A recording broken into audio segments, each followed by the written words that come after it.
contra o comunismo como foi contra o fascismo.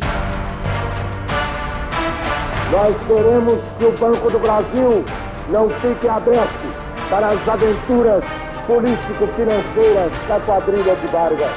Esta bandeira é uma bandeira que ainda tem o seu lugar. E quando deixaria de tê-lo? A política para o comunista é apenas a continuação da guerra. O nome Carlos Lacerda provoca sentimentos antagônicos em quem acompanhou a trajetória dele na política brasileira. Amor e ódio. Um homem de extremos que defendeu temas polêmicos. Lacerda era uma figura pública explosiva, de personalidade intensa. E o Brasil que se orgulha da sua mestiçagem. E o Brasil que recebeu o horror ao preconceito racial e faz questão de o não ter. E quer ensinar os Estados Unidos como se evita a luta de raça. Foi talvez o crítico mais ferrenho do presidente Getúlio Vargas. E como governador do então estado da Guanabara, entrou para a história como o homem das inaugurações de grandes obras que deram cara nova ao Rio, como o Aterro do Flamengo e o Túnel Rebouças. Obra da maior envergadura é o Túnel Rebouças, que tem agora uma de suas galerias perfuradas, completando-se a ligação entre o Cosme Velho e o Rio Comprido. Foi também um defensor, no primeiro momento, do golpe militar. Que foi uma revolução pela lei, foi uma revolução pela ordem, foi uma revolução pela devolução ao Brasil do sentimento de segurança que ele havia perdido.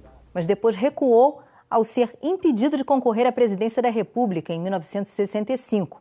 Passou a discordar da continuidade do regime. O próximo grande passo da Frente Ampla é começar a luta dentro da lei pela recuperação do direito do povo votar. Lacerda merece ser lembrado no Arquivo N não só pelos 40 anos de sua morte, mas como um importante personagem da República. Vamos relembrar a figura emblemática que foi Carlos Lacerda. Tenho o honor de apresentar ao governador Carlos Lacerda.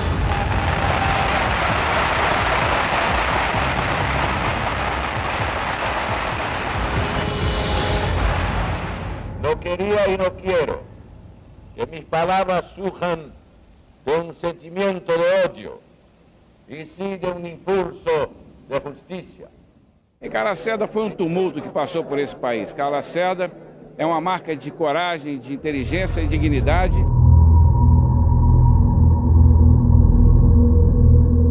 Para a política brasileira, certamente ele é um péssimo exemplo, um péssimo legado, porque ele reforçou o que a gente tinha de pior. Carlos Frederico Werneck de Lacerda, dizem que era Carlos por causa de Karl Marx e Frederico por causa de Frederico Engels. Não tenho certeza, não é do meu tempo. Sei que o meu tio Carlos nasceu no dia 30 de abril de 1914. Morreu com 63 anos. O Carlos era o caçula de 3 irmãos. Carlos Lacerda vem de uma família muito importante, quer em termos de dinheiro, quer em termos acadêmicos, quer em termos políticos. Ele é bem nascido. Vem de uma família que tem uma tradição socialista, ele tem parentes, inclusive filiados ao Partido Comunista Brasileiro. O pai dele, Maurício de Lacerda, foi um líder importante da esquerda nos anos 30. Meu tio foi criado muito em colégio interno, muito cedo ele já começou a trabalhar. Ele foi trabalhar, acho que com 16 anos já estava escrevendo nos jornais. Família complicada, pais que acabaram se separando, uma relação difícil com o pai. Começa a trabalhar muito cedo, é comunista, briga com o Partido Comunista e é expulso do Partido Comunista. Nunca tive medo dos comunistas, sou contra o comunismo. E se amanhã o Partido Comunista pretender, dentro da lei, defender as suas ideias, não sou contra que ele possa defender as suas ideias. Eu prefiro um Partido Comunista defendendo suas ideias dentro da lei do que um Partido Comunista fora da lei, conspirando contra a lei. O anticomunismo não era o seu principal motor. O seu principal motor era o poder. Era chegar ao poder. E aí sim, seria um grande ditador. O maior obstáculo à ação desagregadora da mais poderosa coligação que já se formou numa nação moderna para destruí-la. A coligação dos mais reacionários e mais desonestos reacionários da direita com os mais poderosos e mais atuantes reacionários da esquerda. Você tinha pessoas que o adoravam, que se dispunham a morrer por ele, faziam todas as loucuras que ele queria, e as pessoas que o odiavam tentaram até matá-lo e dar surra nele. Nós não mentimos, senhor presidente. O que nós fazemos é conter a verdade, é reprimi-la dentro dos limites do nosso bom senso e do nosso patriotismo. Ele era uma figura exagerada no sentido da dramaticidade do que ele falava, o apelo, né, que ele fazia, o apelo emocional, ou até o esforço intelectual que ele fazia para defender suas ideias. Era um radical nesse sentido, era um radical e tudo era defendido com muito extremismo. Esse estilo político dele era uma combinação de temperamento, sim, de estratégia política para ser explosivo, para conseguir tirar a população do que ele achava uma letargia, uma hipnose política, digamos assim. E uma condição é a de sair o senhor Getúlio Vargas do poder num dia exato que a Constituição manda. Coisa rara na sua vida pública. A outra condição é de usar o poder o menos possível para não abusar dele pela força do hábito. Criticava o fato de Getúlio haver sido um ditador, e o foi, mas criticava também todas as pessoas que se diziam, de alguma forma, seguidoras e admiradoras da herança getulista.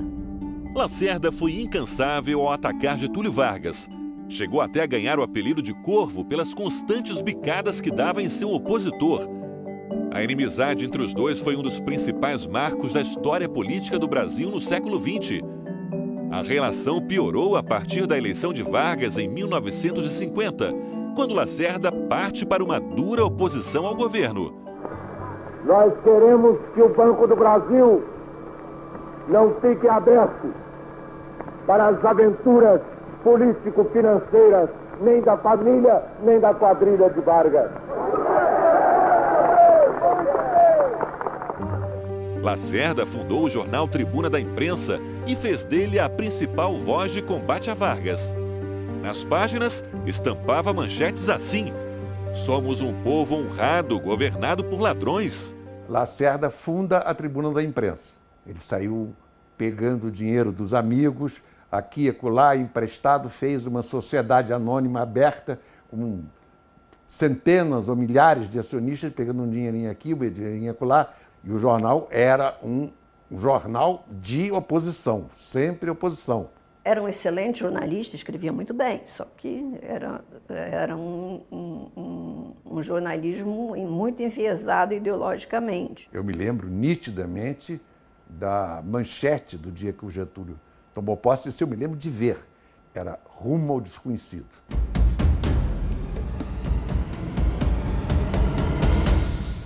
5 de agosto, o drama político começa a ter um desfecho trágico. O jornalista Carlos Lacerda é emboscado à noite no momento em que descia do prédio onde mora, número 180 da Rua Toneleiro, em Copacabana. O meu tio voltava de uma palestra num colégio, escoltado, ele andava escoltado sempre por um grupo de voluntários da aeronáutica, e quando ele estava chegando em casa, desceu do carro, subiu até a portaria do edifício e chegou um pistoleiro, começou por matar ou atirar no oficial da aeronáutica, o major Rubens Vaz. Nesse momento, a história brasileira começava a mudar de rumo. Quando eu me voltei para trás para dizer adeus ao Vaz, eu vi um sujeito com um chapéu desabado, um mulato atravessar a rua, eu estava parado do outro lado, atravessar a rua e vir para trás do automóvel, uma distância assim, uns 3 metros do automóvel. Mas foi uma coisa instantânea, que imediatamente ele abriu o paletó, sacou uma arma e começou a atirar. E de repente, quando eu olho assim, atrás do automóvel, eu vejo um corpo caído. Quando eu olho, eu Vaz. Lacerda está ferido no pé esquerdo. O Major Vaz está morrendo. E aí começou a República do Galeão.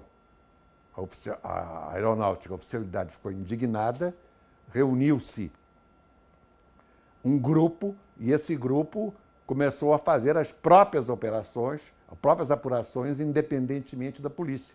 As manifestações contra o governo cresciam à medida em que a guarda pessoal do presidente ia sendo envolvida na trama. O assassino e seus cúmplices foram presos um a um, até que no dia 18 chegou a vez de Gregório Fortunato, Anjo Negro, chefe da guarda pessoal de Getúlio, composta de 83 homens. E o Gregório acabou confessando que ele próprio tinha coordenado para agradar o seu chefe. Ele servia Vargas fielmente há 30 anos, tinha uma adoração como se fosse um deus para ele, e achou que a campanha do meu tio contra Vargas estava incomodando muito e dando desgosto ao chefe dele.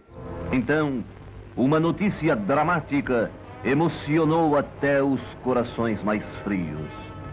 Suicidara-se o presidente Getúlio Vargas, dando à crise um desfecho inesperado e pungente. A notícia do suicídio, o morro desceu. Tudo cheio, tomado de gente, né? Lamentando a morte do seu líder, né? E isso foi um balde de água fria na carreira do Lacerda. E seguem-se inenarráveis cenas de dor que culminam com o desmaio de muitas pessoas ao depararem com o corpo inanimado do presidente. Eu me lembro e conto no livro que meu pai ficou em casa, fechado, assustado, e chegaram umas visitas para hipotecar a solidariedade e me mandaram um garoto comprar pão na padaria. Lá fui eu e eu na fila do caixa esperando para comprar pão e presunto para fazer lanche para as visitas. E um cara, esse Lacerda, se encontrasse, devia matar esse filho disso, e não sei o que. E eu ali, Lacerda eu era também, né? E diziam que era parecido com meu tio fisicamente. E a prostituta, que seria a mãe dele, por acaso era minha avó. Voltei apavorado. Agora, o meu tio, nessa ocasião, premido pelas circunstâncias, refugiou-se primeiro na casa de uns amigos que moravam em Copacabana. Eu fui visitá-lo lá uma vez. Não contou nada e estava meio que escondido.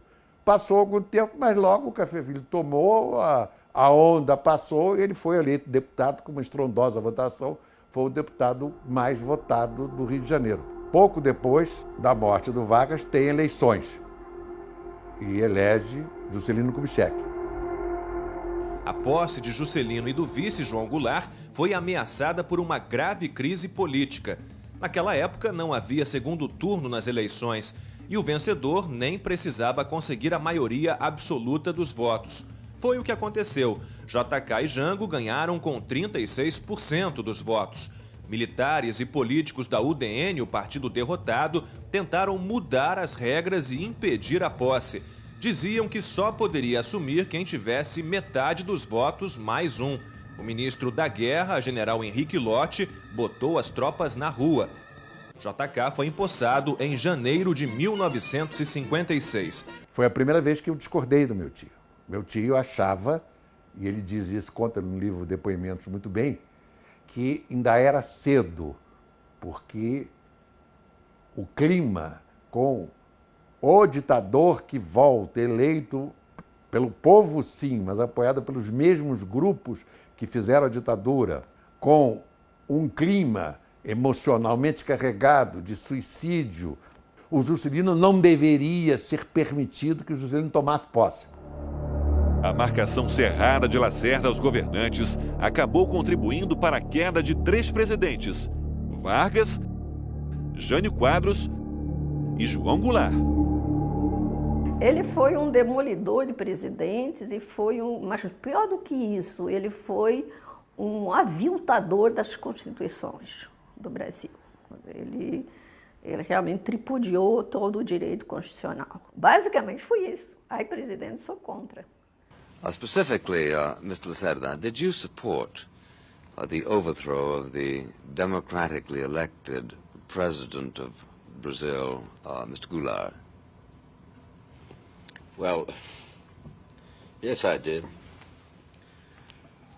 For a certain time, we believed that we had a democratic government when we did elect by smash and vote President Quadros, who got the absolute majority in a program. And when he did resign, his program was over. And the vice president, who was elected on the opposed ticket by a very thin majority, became president.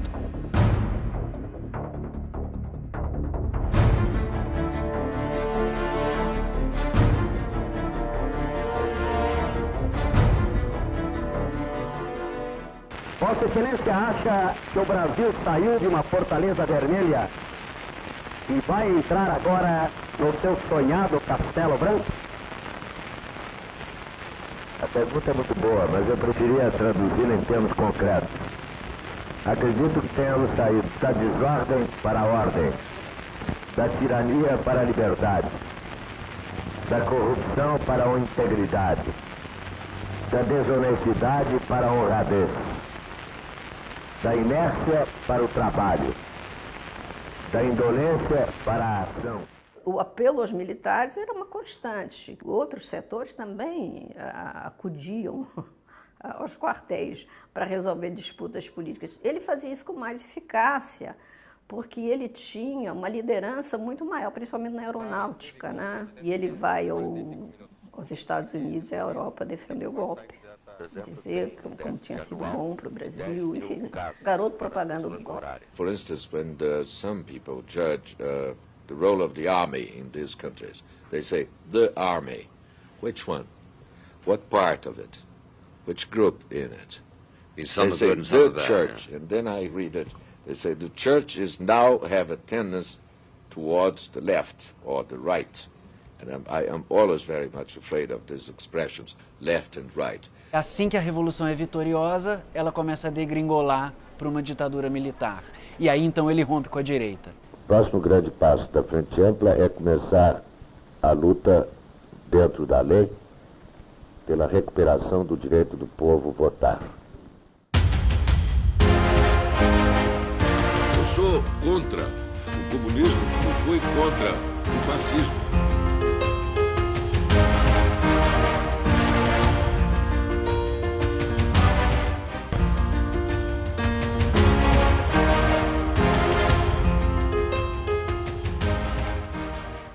No dia 5 de dezembro de 1960, assumi o governo de uma cidade destruída.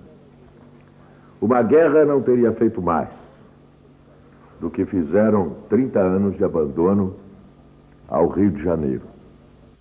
Aquela cidade que se chamou maravilhosa e que já ia deixando de o ser. Nos anos 60, o Rio tinha se transformado no estado da Guanabara. O governador Carlos Lacerda fazia, na verdade, o papel de prefeito. E foi iniciativa dele a construção do Aterro do Flamengo. O Parque do Flamengo, com 1.300.000 metros quadrados, é de longe a mais vasta obra de Burle Marx, o projeto mais desafiador. Eu fui ver a obra do aterro, que era uma coisa emocionante. Vi a Lota Macedo Soares, que é um nome muito conhecido, comandando no meio cheio de poeira, trator, terra e fazendo essa maravilha que está aqui até hoje, que é o aterro. Obras ele fez, o túnel Rebouças. Do maior túnel viário urbano do mundo, a cerimônia de conclusão dos trabalhos de perfuração, revestimento e pavimentação da obra. O governador Carlos Lacerda, acompanhado de todo o secretariado e do engenheiro Jorge Bauer, diretor do DR, recebido carinhosamente pelo povo, fez questão de percorrer a pé mais de 2 quilômetros de galerias. Ele fez o Guandu, que faltava água em Ipanema toda hora. Faltava água. O número de metros de esgotos na cidade era, por cabeça de habitante, inferior ao que fora no começo do século XX. O que mais me marcou, foi o negócio das favelas, que ele foi chamado depois de Nero. A maioria das pessoas hoje não conheceu a favela do Cantagalo, da Catacumba, onde tem hoje o Parque da Catacumba. Era uma coisa horrível, barracos, sem água corrente, todos os dejetos e todo o lixo era jogado ali, trazido para a lagoa, o fedor, uma coisa horrorosa, meu tio resolveu remover aquela favela.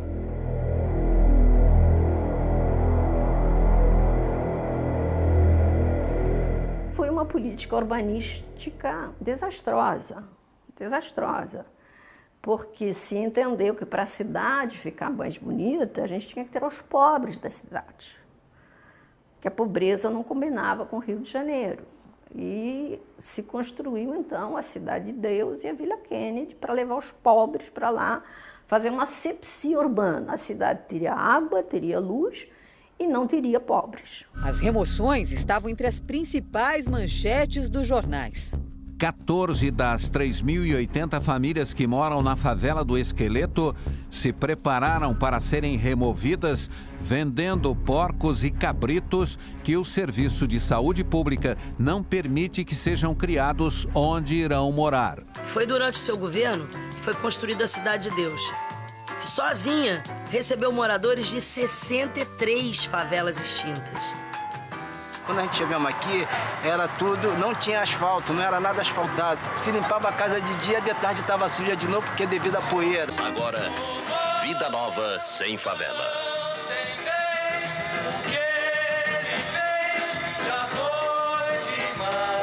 Como político, ele era, antes de mais nada, sincero demais.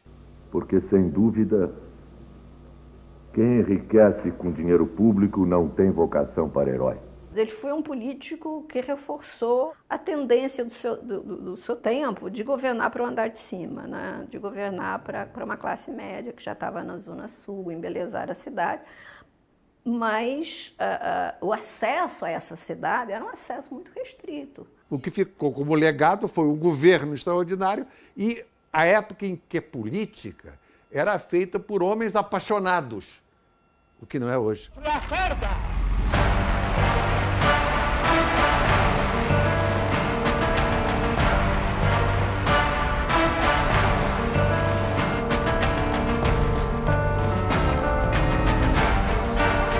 Nunca tive medo dos comunistas, sou contra o comunismo.